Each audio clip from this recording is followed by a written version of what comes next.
Hey everyone, welcome to another edition of Power Core Productions and Podcastings. I'm your host, Javon Harrington, back here to another video.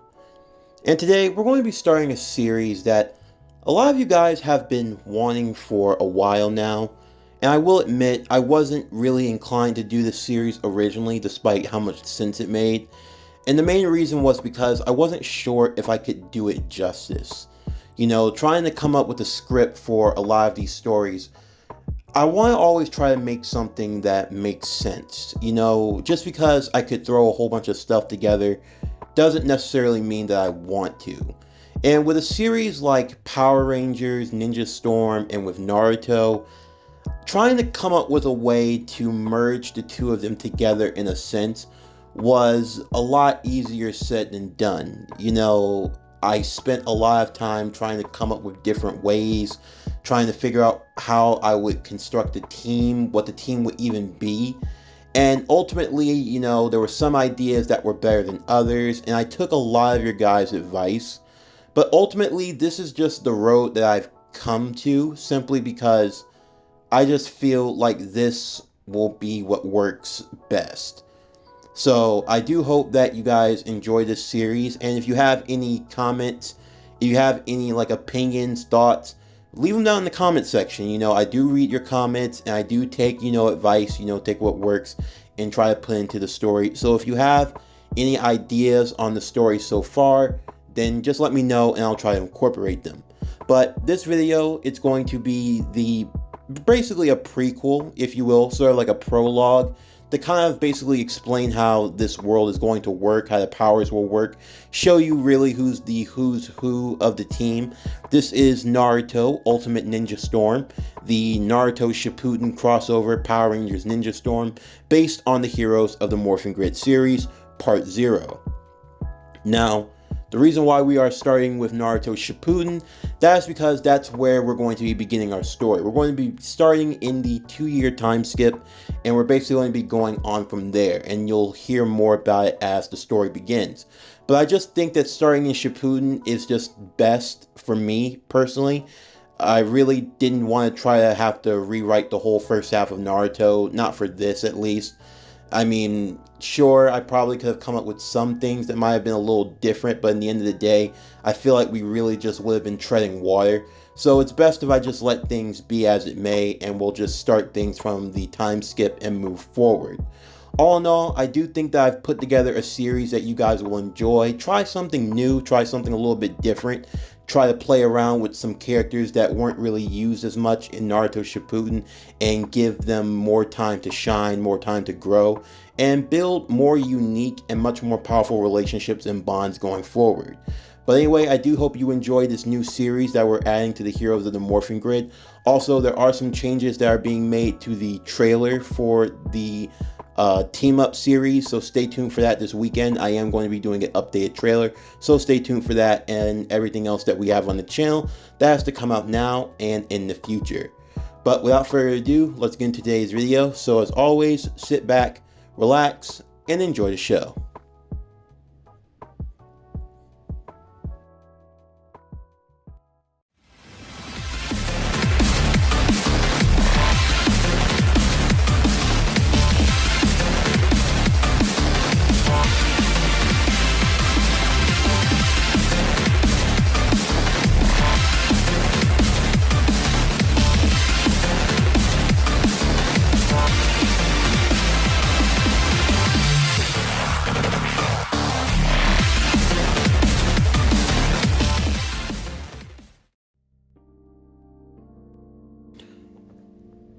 Our story begins during the time of the Great Warring States period, a time before the great nations were even made and the villages were founded.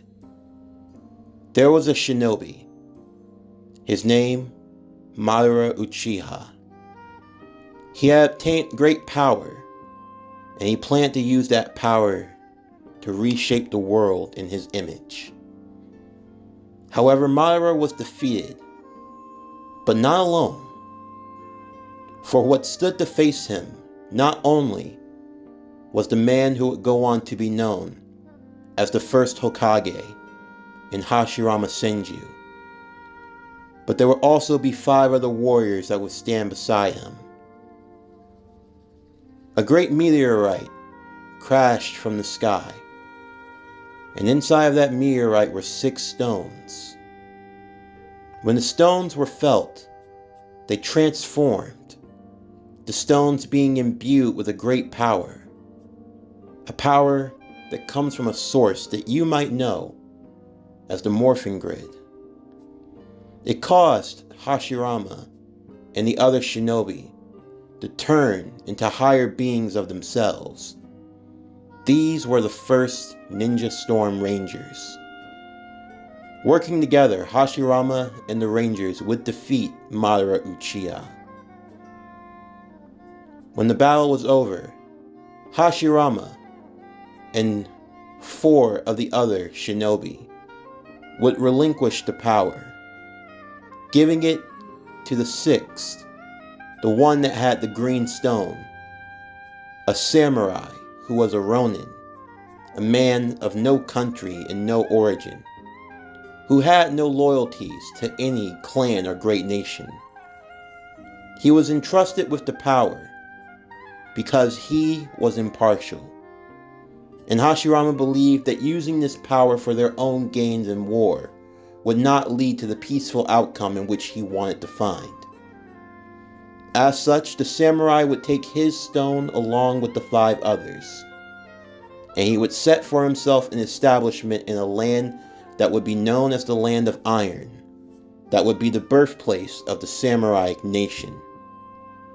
He would guard over this power as it progressed through the years, the power not being used by the great nations, and it was only to be called upon when the world needed it most. Time would pass, and the events of the Naruto world would play out as they had in the original timeline, and nothing would change. Although the powers would be retooled, refocused, refurbished. While the other 5 nations dwelled in war and politics, the samurai nation of the Land of Iron, they would focus on technological buildings, on progressing into the future. Unknown to the world, they actually progressed a lot quicker than most. The advantages of the modern day, often seen in the world of modern Boruto, could actually be attributed as having been birthed from the Land of Iron. But as such, the power was still kept hidden away, as the time had not come for when it would be needed.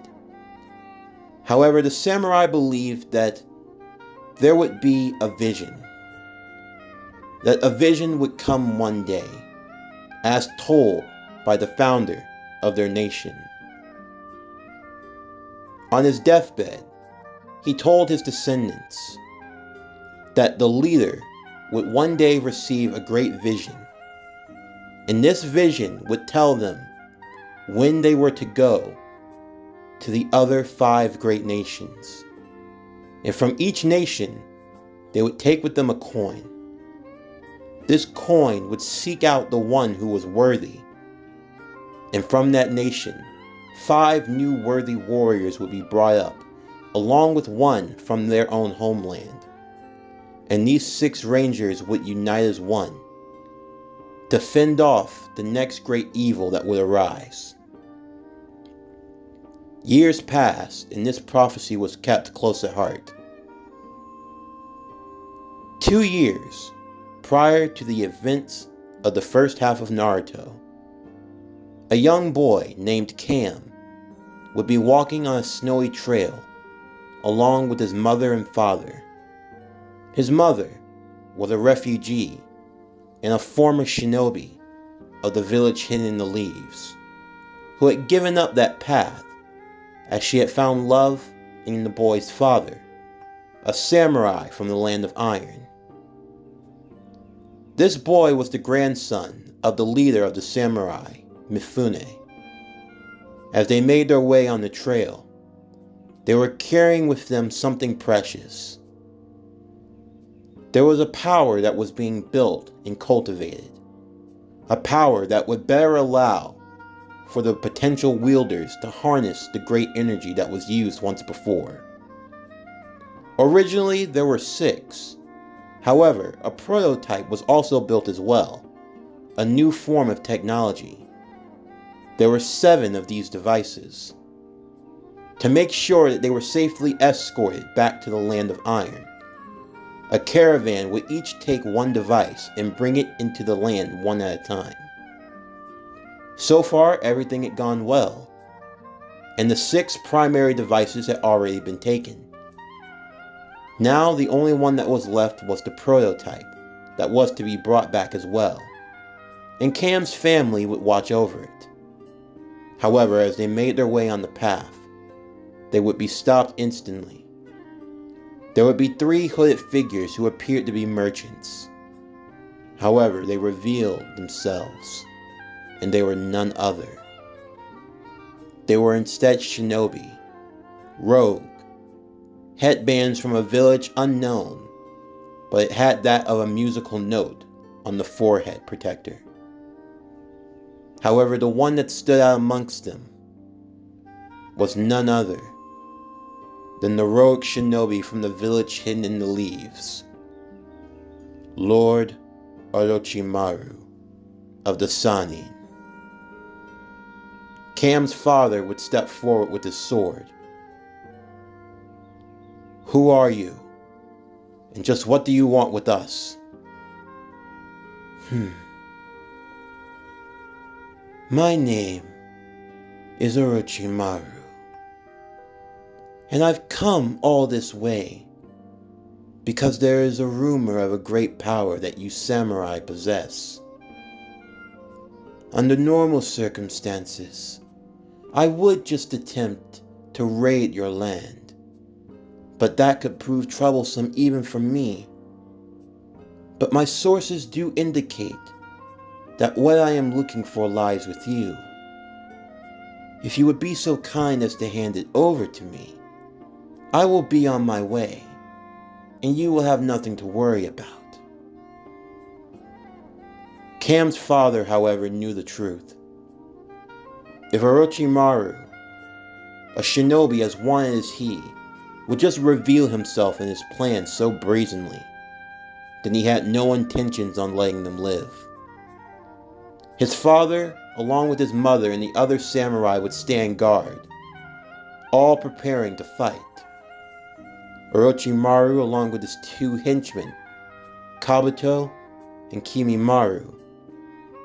This was little more than child's play for them.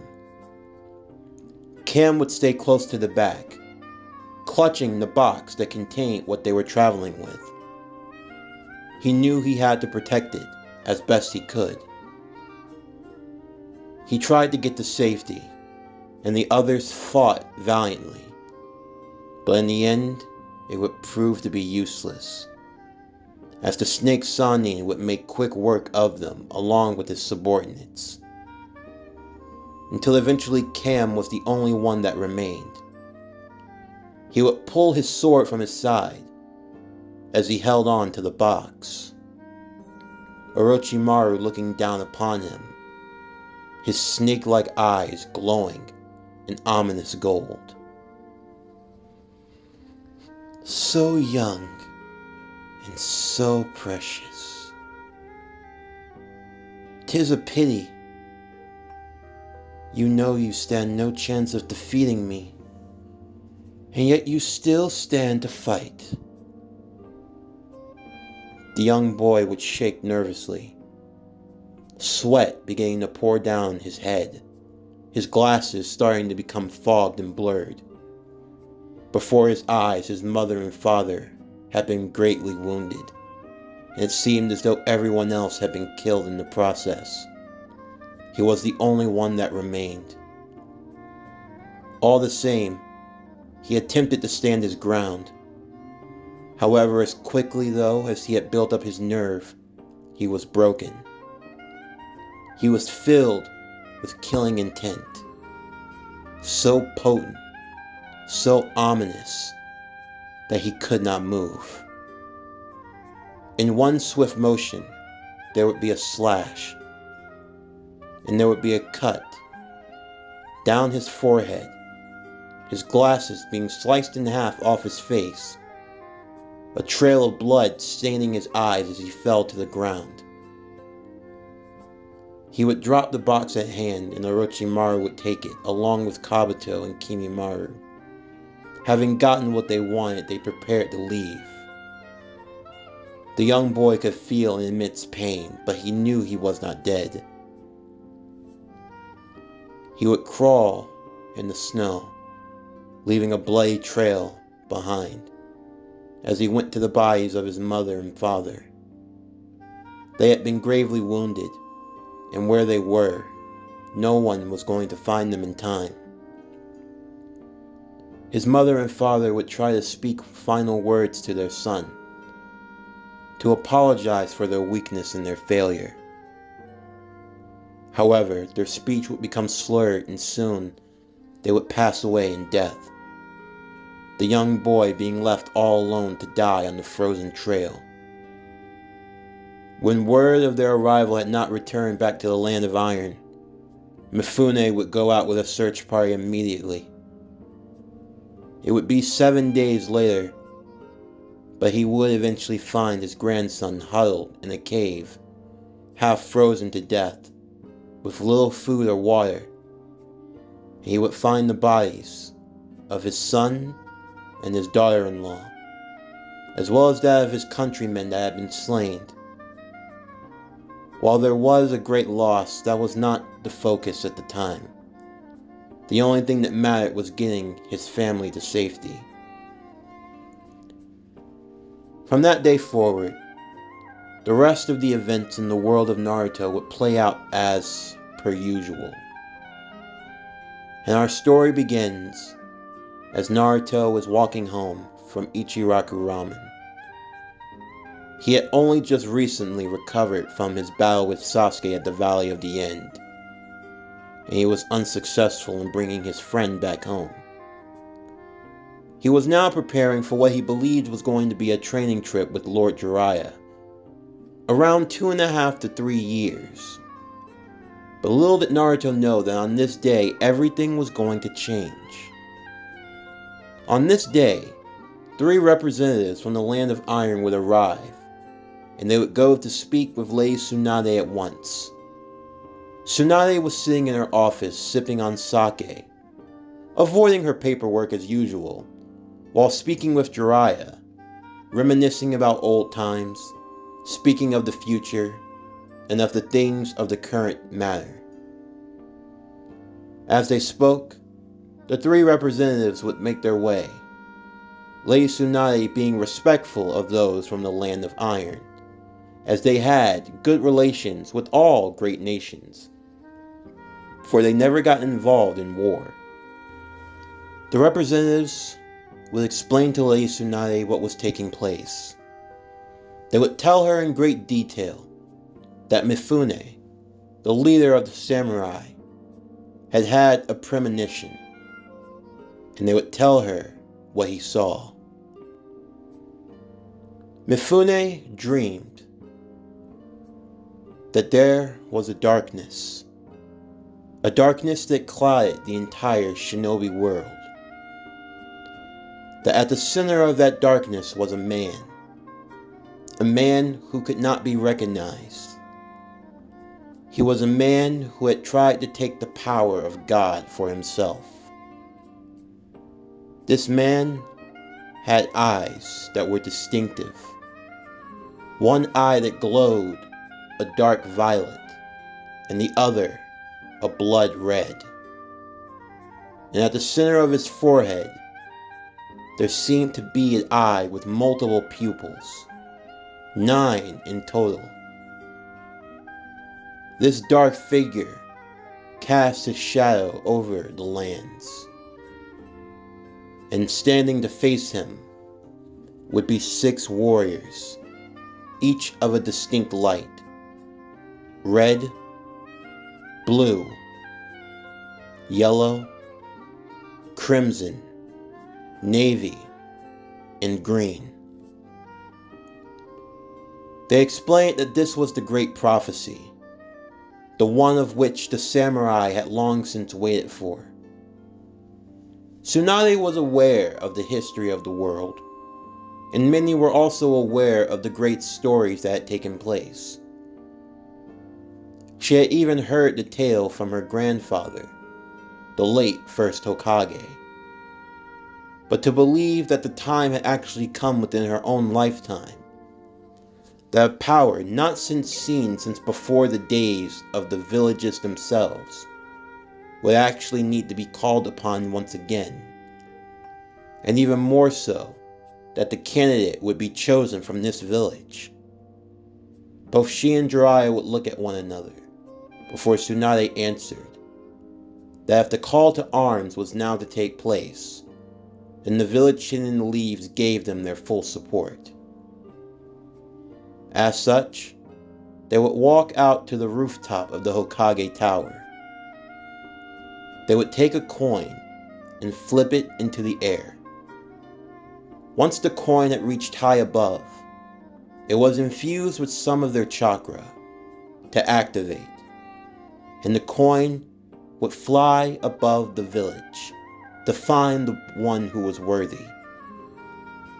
As it flew, it would fly above the head of a certain hyperactive knucklehead ninja. He had stuffed himself full at Ichiraku ramen and was now preparing to go home, as he had some last-minute packing and other things to finish, when suddenly a whizzing sound would come near his head, and the next thing he knew, he was being slammed into the ground as he felt something that hit the back of his head like it were a ball. As he got up, he realized what had hit him was a coin. He had no idea where this coin had come from, or just what its purpose was, except there was a strange symbol on it. This symbol was that of the ninja storm. As he held it, instantly, 3 samurai guards would appear in front of Naruto, asking him to come with them to the Hokage Tower at once, as the coin had made its choice. Naruto was not sure of what was happening, but he didn't question it as he made his way.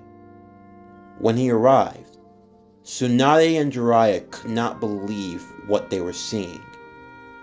Of all people who would have been chosen, it was Naruto. This caused them to have much concern. Not that they didn't have faith in Naruto, but Naruto was the Jinchuriki of the Nine-Tailed Fox, and there was the worry of the Akatsuki, a shadow organization that was now growing, even though it was rumored that they were not going to make their move for some time. Still, the idea that Naruto would have been chosen, but at the same time, it made all the sense in the world. For Tsunade, when she saw Naruto, she saw her brother, her first love, a boy that shared the same ideals like her grandfather. And in that, it made sense and it could be no one else. And for Jiraiya, he had always known of the child of prophecy, and he had truly believed that Naruto could potentially be that child, and maybe this was a sign of destiny. Naruto was confused by all of this and he had no idea what anyone was talking about, but Tsunade would explain that much had happened, and that it seemed that Naruto's destiny was now being called upon him. For Naruto, he wasn't entirely sure about destiny. He believed that one's destiny was what they chose to make it. But Jiraiya explained that this was bigger than that. This was something that could lead to the fate of the world at hand, and that this was a duty that only he could follow. Naruto wondered.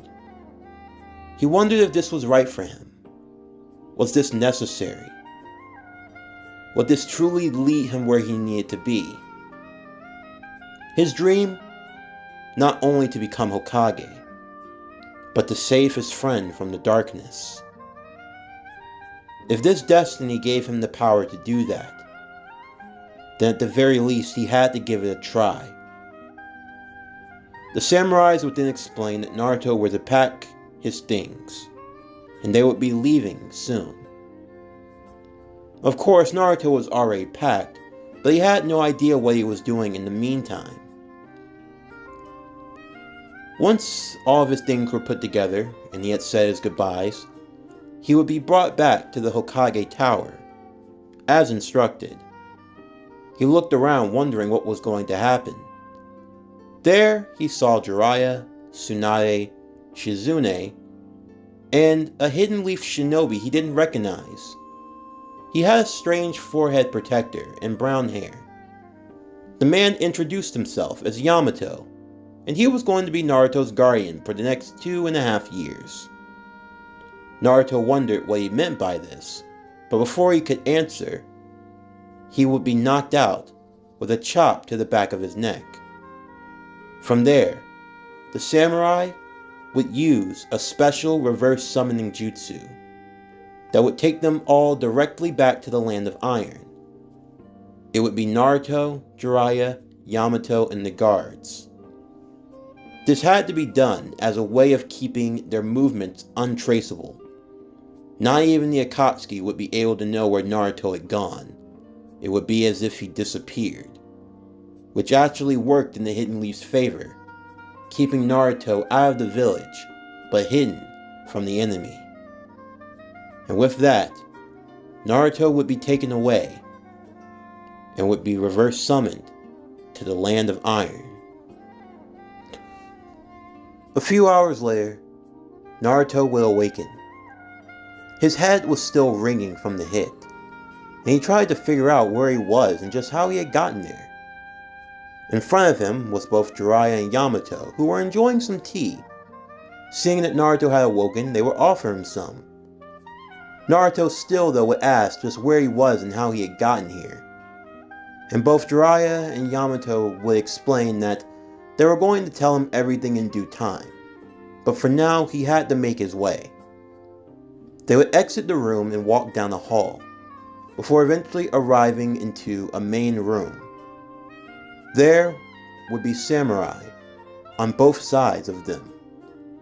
In a large room itself, standing ahead, would be an older man in armor, with a young boy wearing glasses by his side. And behind them stood 6 statues. As Naruto made his way, he would be pointed to line up with 5 other children, who were also rubbing their heads as they had been hit also. Naruto recognized one of them actually. It was Temari from the Sand Village, the sister to Gaara, the One-Tailed Jinchuriki. When Naruto and Temari saw one another, they would be happy to exchange greeting, as they hadn't seen each other since the events of the Sasuke retrieval mission. Of course, that had only been but a few weeks ago, but still, they didn't expect to see one another so soon. But it was the other children there that they didn't recognize. One boy with glasses also and blue hair and shark-like teeth. On his chest, he had a band that seemed to be from another village, the Mist. There was a girl with long red hair. She seemed to have a white bandana and a sword on her back. On her bandana was the symbol for the hidden cloud. And there was finally a girl who was dressed in red and auburn and brown and tan. She had short black hair, and she seemed the most annoyed of everyone there in the first place. Her symbol was from that of the Land of Stone. As the 5 were now standing side by side, the elder in front of them would introduce himself as Mifune, and he welcomed them to the Land of Iron and the homeland of the samurai. Everyone would be a bit nervous, as they never thought that they would be in a situation quite like this. The older man would also have a young man introduce himself as well, the one standing next to him, he would be known as his grandson, and his name was Cam. Cam would bow in front of them, respectfully.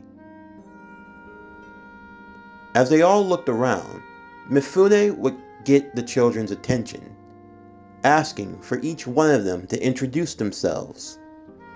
Starting opposite of Naruto, he would go through the row one by one as each child would introduce themselves. The first being the boy from the Hidden Mist, who had a strange sword on his back. My name's Chojuro. I'm from the village hidden in the mist. My name's Karui.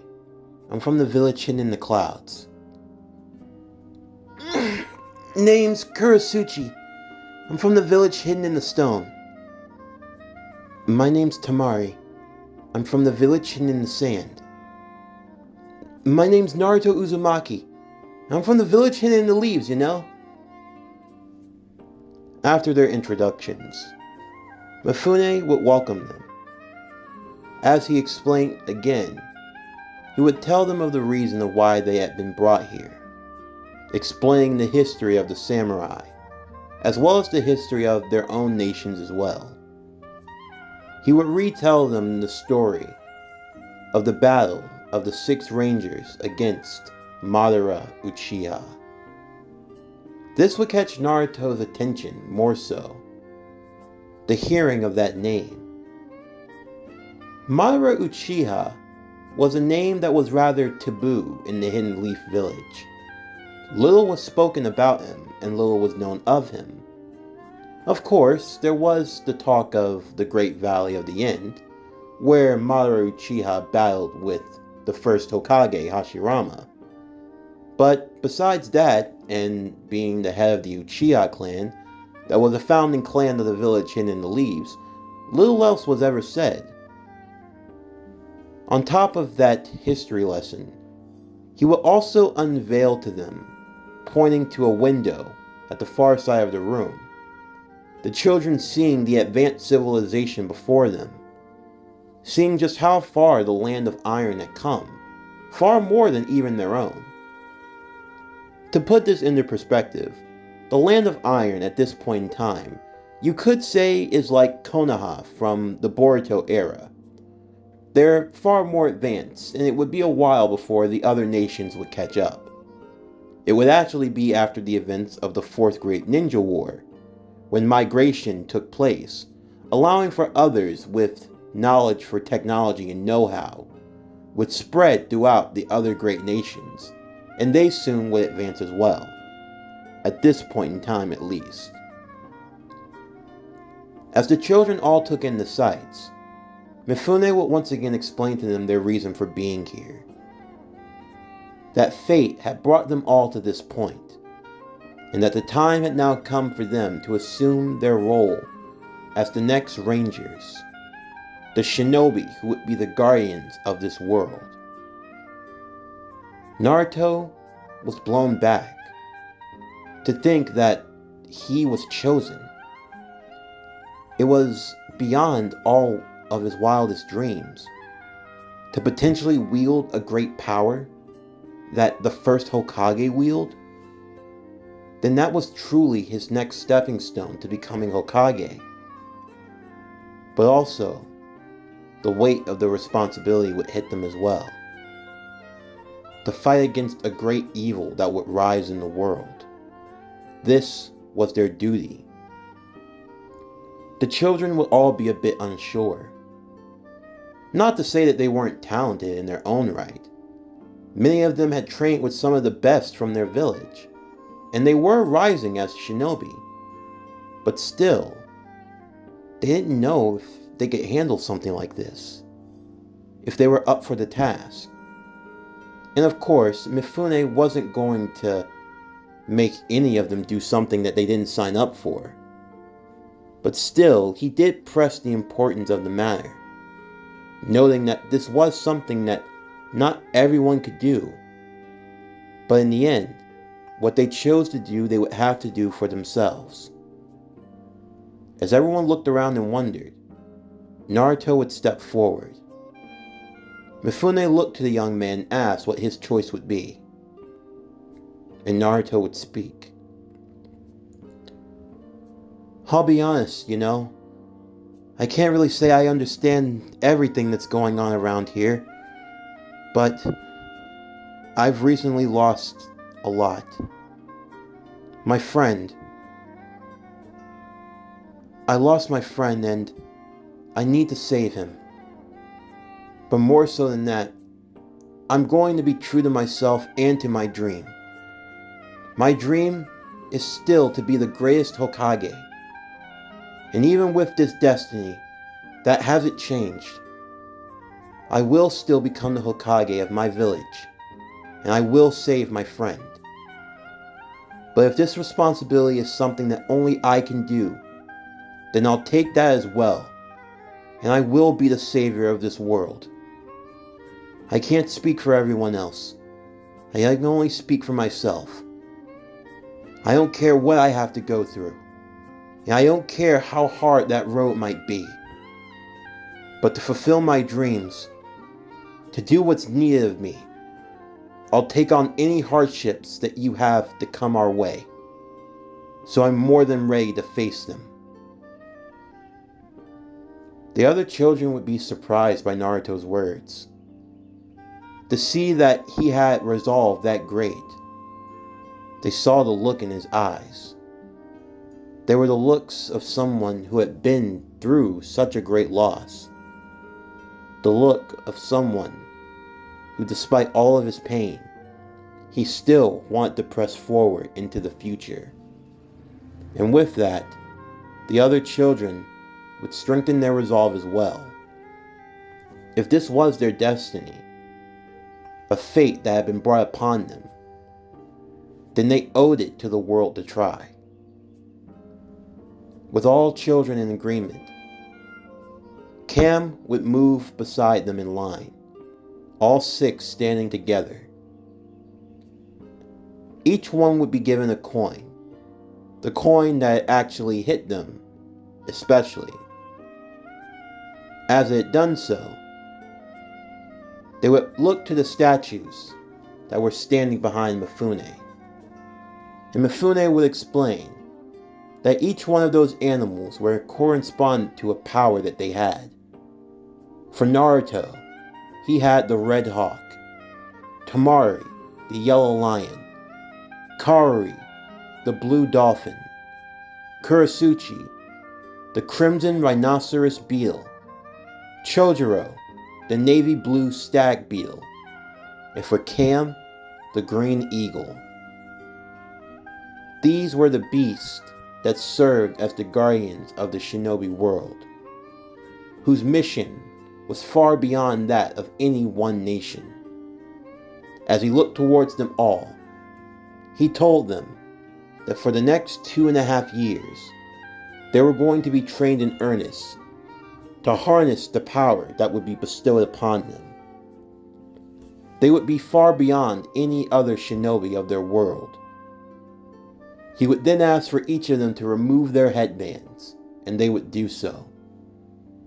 As they did, Mifune explained of his own dream, of a world that was not divided, of a world that could truly stand united as one. In his opinion, that was a shinobi's greatest strength. Not the strength of the individual, but of those who could stand together. Samurai, shinobi, warrior, whatever you wanted to call them, those titles did not matter now. They would simply be one united front. Mifune also explained the preparations that were being made in the meantime. That for each child, they would have one caretaker or an overseer who would be with them during their training. Since they wouldn't focus everything on learning to harness the ranger power, they would also have their own individual shinobi training that they could do as well. For Naruto, as he turned back to Jiraiya and Yamato, Yamato stepped forward, as he was going to be Naruto's caretaker. Naruto then looked to Jiraiya and asked why he wasn't. Jiraiya would explain that he still had a spy network to look after. But that didn't mean that he couldn't visit from time to time. They were allowed to have visitors, but there was only one primary caretaker who could be with them at all times. This was a way of keeping neutrality for the other nations of the world, to ensure that everything was done fairly. Jiraiya promised that from his spy network, he would stop by from time to time to check on Naruto's progress. And when he stopped by for visits, they would train together, and he would help Naruto harness the Nine Tails chakra better. But in the meantime, Yamato would be the one that will watch after him. From there, the children would be allowed to eat, and on the next day, as Jiraiya would depart from the Land of Iron, the 5 caretakers would watch on from a distance as their 5 charges would begin their training, each one being given a sword. They were told not to use chakra or ninjutsu. This was merely a test to see what they were capable of with a sword. And Cam, the newest one of the group, would be leading the exercise, the young boy pushing his glasses up, as he told them all to come at him, and to not hold back. Naruto would be the first one to charge. He had no idea what he was doing with the sword, besides the bare minimum, but he believed he had the strength to back it up. Although he was quickly proven wrong, as Cam made short work of Naruto. However, when it came to swordplay, it was actually Chojuro and Karui that proved to be the most proficient. The young boy from the Hidden Mist had been raised using a sword his whole life. In fact, the sword that he bore on his back was actually one of the swords of the 7 of the legendary shinobi of the village hidden in the mist, the 7 ninja swordsmen. As for Karui, she had been trained under a legendary swordsman herself, the Jinchuriki, the 8 Tails, Master Killer Bee of the A and B combo of the Hidden Cloud, brother to the Raikage. As such, the 2 sword proficient shinobi held their own the longest against Cam, actually forcing him to try a bit harder. Although in the end, he still got the better of them both, as he had been training in the sword from the day that he was born. After the sparring section, Mifune would speak to the children, and would ask how they felt using a sword for the first time. While Chojuro and Karui were fine with it for the most part, the others could see that they needed work with this skill. Mifune would explain that their training was going to be different than any other shinobis had ever been. They were going to learn more than just the basics of shinobi arts, or even samurai arts. They were going to be learning in all different facets, to become the greatest warriors that the world had ever seen. And from there their training would begin. The children training under Mifune, as well as under their individual counselors / caretakers who came with them. After a few months, one evening, as the children were having their dinner, they were sitting together at a table in what was a designated mess hall for them.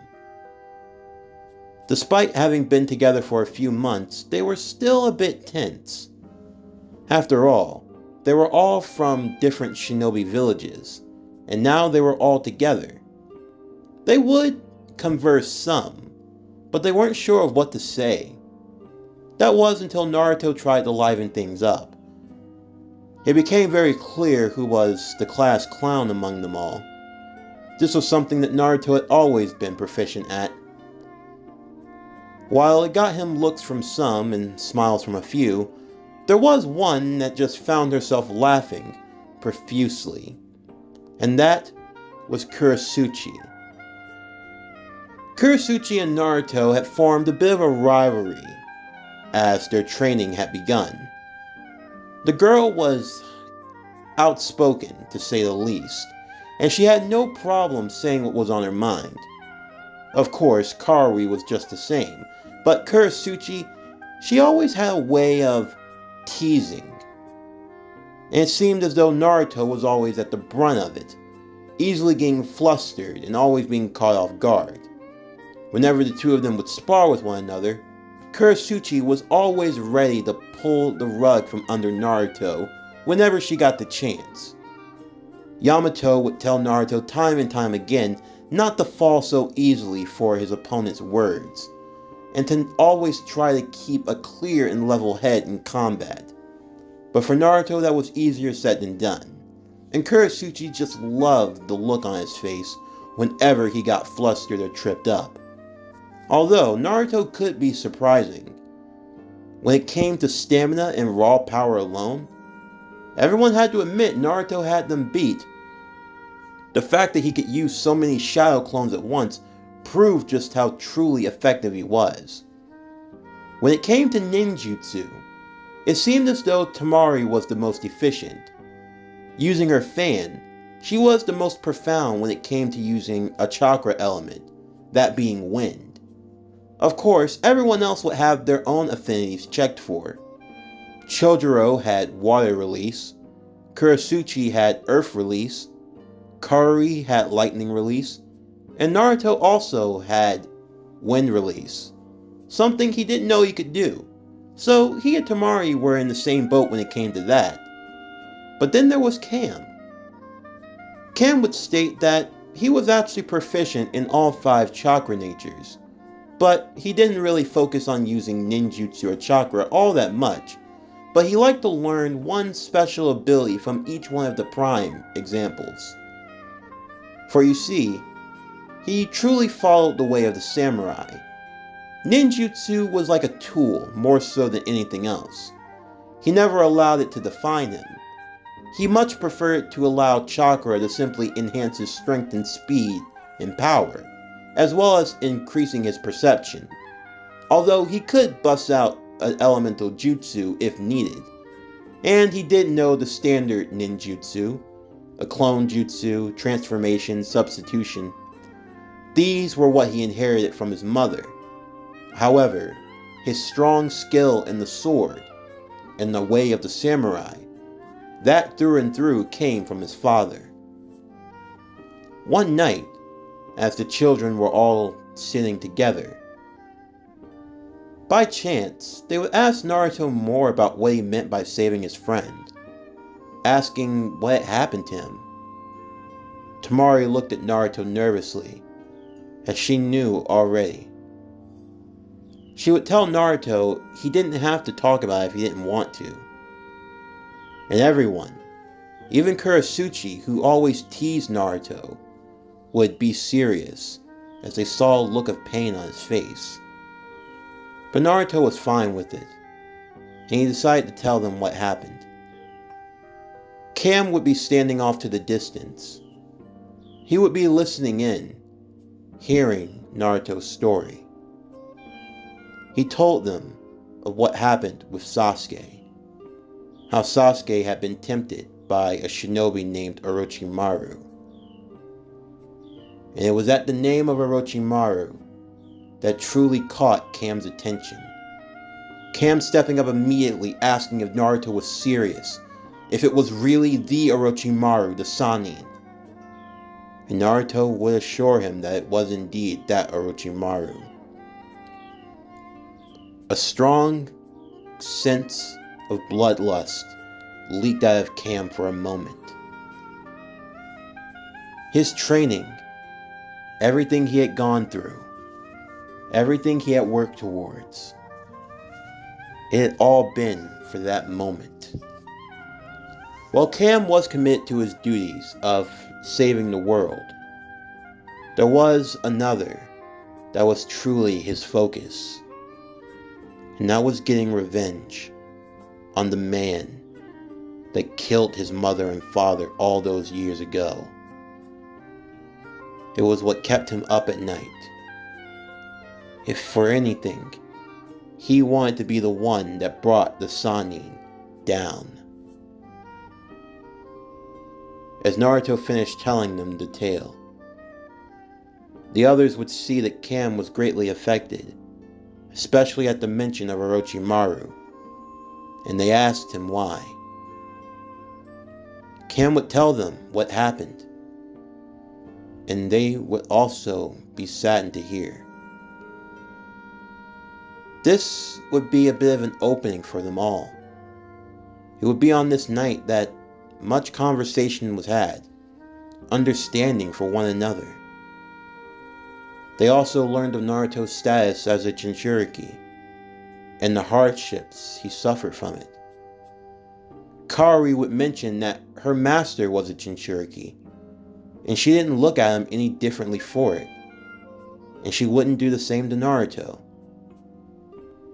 Chojuro would speak up as well, about his own dreams, about how he wished to change the perception of the Hidden Mist, a village known for being bloody and violent. He wanted to change that stigma and truly create a village that was worth living in. Tamari also shared her experience, having a brother who was a Jinchuriki, and how it was only thanks to Naruto that he was able to change for the better. As everyone talked and bonded together, they felt something forming amongst them, a form of camaraderie, a deep bond that went beyond village ties and affiliations. In fact, when was the last time they even thought about their headbands, for crying out loud? Even when they trained with their respective senseis, it really didn't bother them all that much. They had truly formed a team, one that was beyond a village or a clan or a nation. If anything, they were the true embodiment of what a village should honestly be, a united front. As time passed, the children would grow and get stronger. Naruto would speak with Cam after hearing his story, and the two of them would make a promise. They promised that they would work together, for Naruto to save his friend, and for Cam to bring down the man that killed his parents. Before long, 2.5 years would pass, and all of the children had grown and improved in their sword skills, in their chakra control, in their conditioning, in their prowess, in their fighting. Their teamwork was also masterful as well. They improved in areas of hand-to-hand combat, learning new jutsu and truly pushing themselves to the limit. Mifune was a taskmaster, breaking them down day in and day out. But from what was broken, something new was reformed. Like steel being baptized in fire, it only re-strengthened itself and re-hardened, becoming more and more resistant, until they truly embodied the will of iron, something strong and united, not easily broken. When it came to Naruto's individual training, whenever he wasn't training with the team, Yamato would help him improve in controlling the Nine-Tails chakra. Jiraiya paying visits as well, Naruto would learn to better control the power, basically gaining what he gained in the original timeline. But instead, he also had other areas that were being filled in, thanks to his training with the others, getting help in areas where he lacked. Even still, Yamato always encouraged Naruto not to rely too much on the power of the Nine-Tails, but instead to use his own power, and to always remember the strength that he had, not only in himself, but in his comrades as well. The team chemistry improved greatly, and before long, their training came to an end. When the day had finally come, each child was given a new set of clothing that was sent ahead from their village. These would be the clothes that you would see them wear in Naruto Shippuden. Along with that, they were given their headbands, and they would assume their roles once again as shinobi. But now this left the question, what were they going to do now? Sure, their training had come to an end, but were they just going to go back to their village? There were still so many unanswered questions for them. However, Mifune would explain that, for now at least, they would visit back with their villages for some time, until they were going to be summoned and would be needed once more.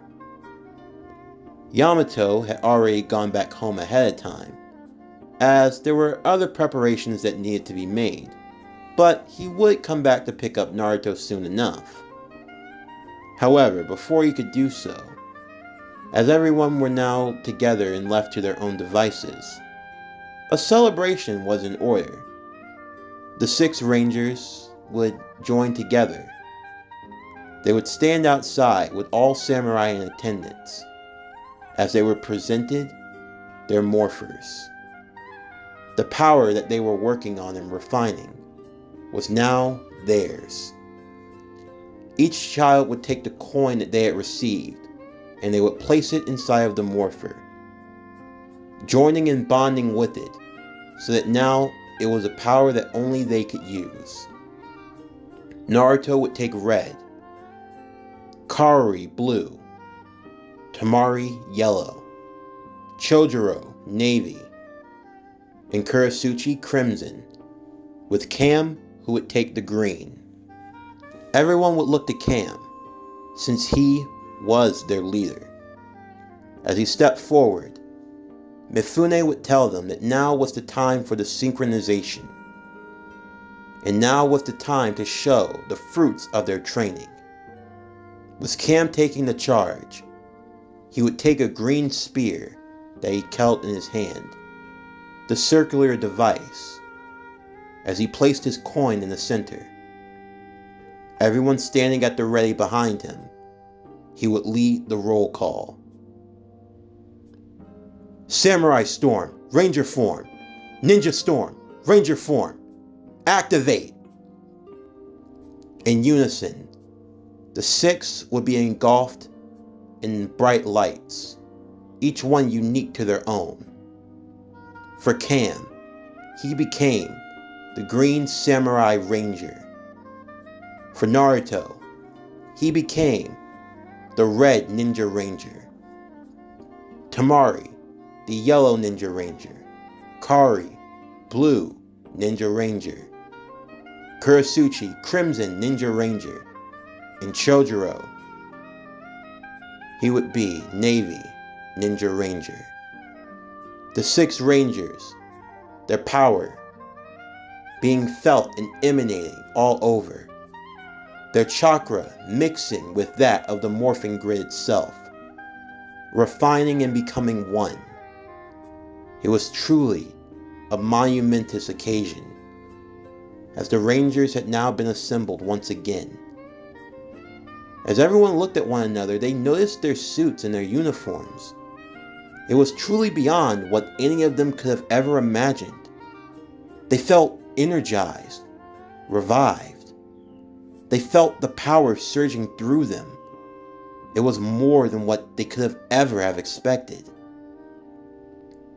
With help, they would power down. And with the commencement now over, it was time to officially celebrate, enjoying a feast that was in their honor. For Naruto, at the feast, the ramen was decent. Of course, he still preferred Ichiraku, but for the most part, all the food was good, as the 6 sat together, rejoicing and being united as one. After their meals, and a nice conversation among them all, they would go to their respective quarters to sleep and rest. However, earlier in the morning, they would be awoken to terrible news. Not only had word been sent to the Hidden Leaf, but also word had reached the Land of Iron. The Hidden Sand Village had been under attack, and as a result, Gaara, the Kazekage, and the One-Tails Jinchuriki had been kidnapped by the Akatsuki. The members Deidara, and Sasori of the Red Sand. When the Rangers were alerted to this news, both Temari and Naruto would be devastated. They wanted to rush to the Sand Village as soon as possible, and they were both told that a team was already on their way. Seeing as how medical attention was required, as Kankuro had been badly poisoned, it only made them want to get there even faster. However, while they wanted to go, and the others wanted to help them, for Chojuro, Kaori, and even Kurasuchi, they were still a bit worried. Were they even allowed to get involved? They were still from other villages, and they didn't know if they would have permission. However, Mifune explained that when they chose to become rangers, their duty to the world went beyond that of any village. They lived not only for their homeland, but for the world, and as such all of them would be going. This was going to be the Rangers' first mission: to assist the Sand Village and help save the Kazekage. Before leaving though, there was one final thing that the Rangers needed to do. They would be given a large scroll, and each Ranger would take a drop of their blood, and they would place a mark where their symbol was. This was to make a contract, a summoning contract. Of course, they wondered what it was for, until Cam revealed that it was for their Zords. They asked how it was even possible since a Zord wasn't living, but for them that wasn't necessarily true. The Land of Iron had been working on these new devices for a while, large mechs that were channeled by chakra. For each one of them, they would form a summoning contract with the Zord, and whenever they needed to, they could be summoned to them at once. There were 3 that they would have at their disposal. For the Red, Blue, and Yellow Ranger, their 3 Zords combined to form the Thunderstorm Ranger Megazord. For the Navy and Crimson Ranger, their Zords would come together to form the Thunder Megazord. And finally for Cam, his singular Zord would form the Samurai Megazord. They had practiced with the combinations for some time, but now was as good a time as any to take it out for a test drive. However, they needed the fastest Zord to get to the Sand Village, and as such, they would take Cam's Green Eagle Zord. With everyone boarding the ship at once, they would set their sights into the sky as the Rangers made their way to the Sand Village. Their journey into the world now underway. This concludes Naruto Ultimate Ninja Storm Part 0.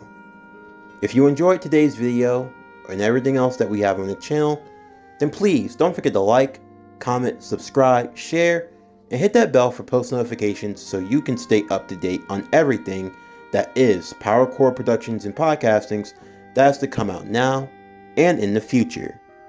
Stay tuned for tomorrow's video, as we are going to be starting another new series in the Heroes of the Morphin Grid franchise, that being the Fire Force Lightspeed Rescue crossover event. But anyway, that's going to do it for the end of today's video. I'm Javon Harrington with PowerCore Productions and Podcastings, signing off, and I'll see you next time.